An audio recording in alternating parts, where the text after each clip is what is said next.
If you live in the Inland Empire and you've been watching the news lately, you might think the housing market is about to crash, explode, freeze, or do all three at the same time.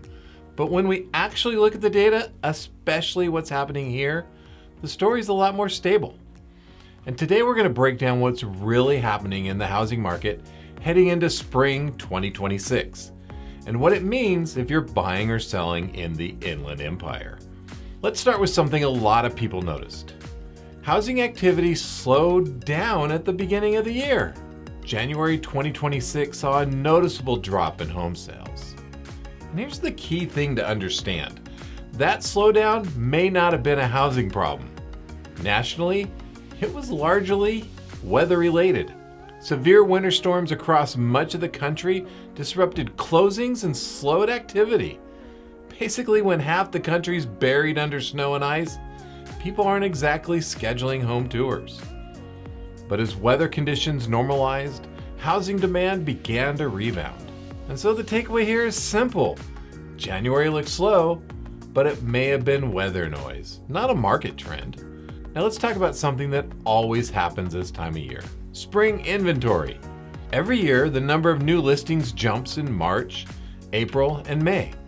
Spring is when homeowners decide, let's finally list the house and maybe clean the garage while we're at it. But here is the bigger trend. Active inventory is actually starting to recover nationally.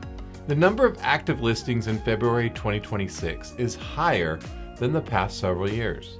And that's important. For the last couple of years, the biggest problem in housing has been a lack of homes for sale. More inventory means more choices for buyers and a healthier overall market. Spring doesn't just bring more homes to the market. Homes also tend to sell faster. Homes spend significantly fewer days on the market between March and June. Why? Because buyers are more active in warmer months. Better weather simply makes it easier for buyers to get out and tour homes. Well, that makes sense. No one wants to house hunt when the driveway looks like an Olympic ice skating rink. Now let's address the big elephant in the room, the economy. If you scroll social media or watch the news, it can feel like the economy is constantly on the verge of disaster. But when you look at the actual data, it's not nearly as scary. For example, inflation has stabilized between about 2.6 and 3% for the last 2 years. Mortgage rates have also improved, sitting at their lowest level in about 2 or 3 years, except for the last 2 weeks. And unemployment remains relatively stable at about 4.4%. So while the economy isn't perfect, the data shows stability, not collapse. Now let's talk about one trend that is worth watching: contract cancellations. Nearly 40,000 home purchase agreements were canceled in January, representing 13.7% of all homes under contract.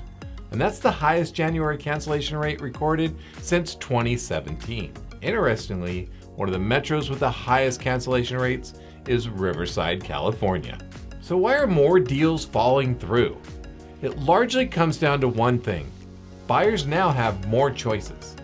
As inventory rises, buyers are becoming more selective and more willing to walk away if the home doesn't meet expectations.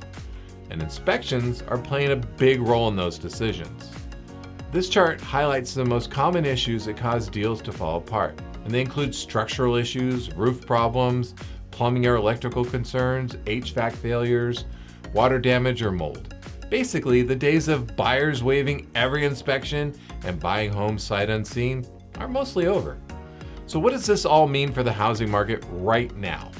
Here's a simple version. The market is not crashing, it is normalizing. Inventory is improving, mortgage rates are lower than last year, and the economy remains stable. But buyers are becoming more selective, which means pricing, preparation, and negotiation matter more than they have in the past few years. And if you're thinking about buying or selling here in the Inland Empire this year, the key is understanding what actually is happening in the market, not just what the headlines say. And if you want the latest local housing updates, make sure to subscribe to this channel. Because the best agents don't just know what's happening in the market, they can explain it. And on that note, we'll see you next time out in the IE.